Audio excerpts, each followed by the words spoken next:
오늘의 나닥은 나다. 안녕하세요. 시간을 되돌리는 의사 성형외과 전문의 김영록 원장입니다. 원장님, 중년 눈성형 상담 오시는 분들 보면 다들 그냥 눈이 처졌어요 라고 말씀하시잖아요. 네. 실제로는 수술 전에 꼭 확인해야 되는 중요한 포인트들이 따로 있다고 하는데 네, 그럼요. 사실 중년 눈은 단순히 이 피부만 처지는 게 아니고요.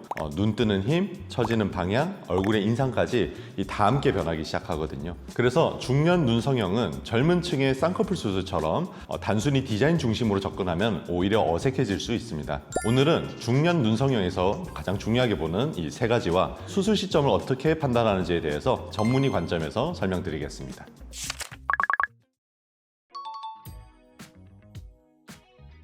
저 같은 경우에는 크게 세 가지를 가장 중요하게 봅니다. 첫 번째로 눈 뜨는 힘 같은 경우에는 이분의 눈을 뜰 때 검은 눈동자가 얼마나 가려져 있는지, 또는 눈 뜨는 근육의 기능이 떨어져 있지는 않는지, 이로 인해서 이마의 힘을 과도하게 이렇게 치켜뜨고 있지는 않는지를 살펴보게 됩니다. 두 번째로 피부 처짐 같은 경우에도 처짐이 사람마다 방향이 좀 다른 면이 있습니다. 어떤 분 같은 경우에는 눈매의 이 바깥쪽 꼬리가 많이 처져 내려오고요, 어떤 분은 이렇게 중앙이 무겁게 내려오는 경우도 있고, 어떤 분들은 눈에 이 앞머리가 덮이면서 콧등에 주름이 많이 생기는 경우도 있습니다. 그래서 중년 눈 성형 같은 경우에는 무조건 피부를 많이 절제하는 것이 아니라 실제로 어디가 좀 중점적으로 처졌는지를 정확하게 살펴볼 필요가 있습니다. 마지막 세 번째로는 중년분들이 가장 걱정하는 얼굴 전체의 인상에 대한 평가가 꼭 필요한데요. 환자분들의 양쪽 눈썹의 위치, 또는 이마의 주름, 또는 이제 이 중안면부까지 같이 봐야지 수술 후 인상을 자연스럽게 할 수 있도록 계획을 짤 수 있습니다.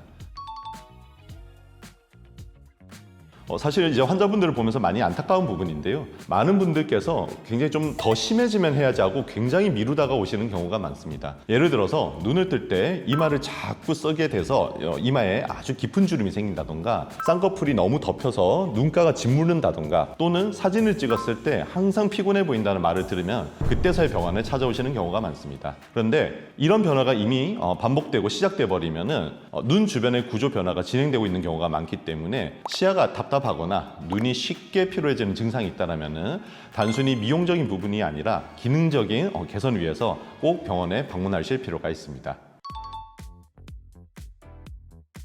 사실 이제 상당히 많이 나타나는데요. 또 많은 분들이 중년 눈 수술을 할 때 가장 걱정하는 포인트이기도 합니다. 그래서 사실 이 중년 눈 수술에서는 제일 중요한 거는 얼마나 많이 바뀌느냐에 보다도 얼마나 이분의 기존에 갖고 있던 이미지를 그대로 쭉 유지를 하면서 자연스럽고 편안해 보이는지가 핵심입니다. 그래서 가끔 눈을 무조건 크게 만들거나 처진 피부를 있는 대로 많이 잘라내면 좋아진다고 생각하시는 부분들이 있는데, 이런 경우에는 너무 큰 이미지 변화가 있기 때문에 중년 눈 성형은 기존의 젊은 분의 쌍꺼풀과는 좀 접근 자체가 다릅니다. 그러면 중년 눈성형은 티 안 나게도 가능할까요? 상담 오시면은 대부분 나는 좀 수술한 티가 안 났으면 좋겠다고 많이 말씀을 하시거든요. 그래서 저도 이제 수술에 티가 많이 나는 변화보다는 그분이 원래 50년, 60년 갖고 있었던 인상이 좀 유지가 되면서 자연스럽고 어울리는 방향을 굉장히 중요하게 생각을 합니다. 예를 들어서 좀 눈 뜨는 힘이 다소 부족한 분들은 이런 눈 뜨는 기능적인 부분을 같이 개선을 해주고, 피부 처짐이 심한 분들은 이 필요한 만큼의 피부를 정리하면서 눈썹과 눈 사이 거리도 같이 고려하게 됩니다. 만약에 눈밑 같은 경우에 눈밑 지방이 불룩하거나 또는 눈물꼬랑이 꺼진 것 때문에 피곤한 인상이 강할 경우에는 하안검 수술이라던가 또는 이제 눈밑 지방 재배치를 같이 고려해서 전반적인 인상이 자연스럽게 젊어지도록 디자인하고 있습니다. 제가 봤을 때 만족도가 가장 높은 분들은 본인은 그렇게 불편하지 않다고 여겼지만은 사실은 굉장히 심하신 분들이거든요.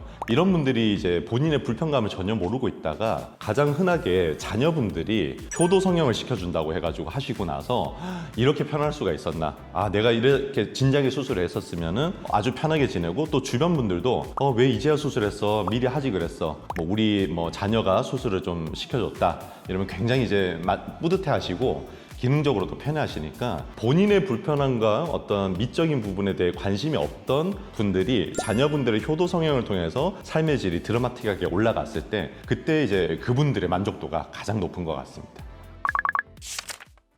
결국 중년 눈성형은 단순히 처진 피부만 잘라내는 수술이 아닙니다. 이 눈 뜨는 기능, 처짐의 정도, 얼굴 전체의 인상 밸런스를 함께 고려해야 좀 자연스럽고 편안한 결과가 나올 수 있습니다. 최근 들어서 눈이 좀 많이 무겁게 느껴지시거나 예전보다 좀 피곤해 보인다는 이야기를 자주 들으신다면 혼자 고민하지 마시고 정확한 진단을 먼저 받아보시는 걸 추천드립니다. 그럼 오늘의 나다 김영록이었습니다.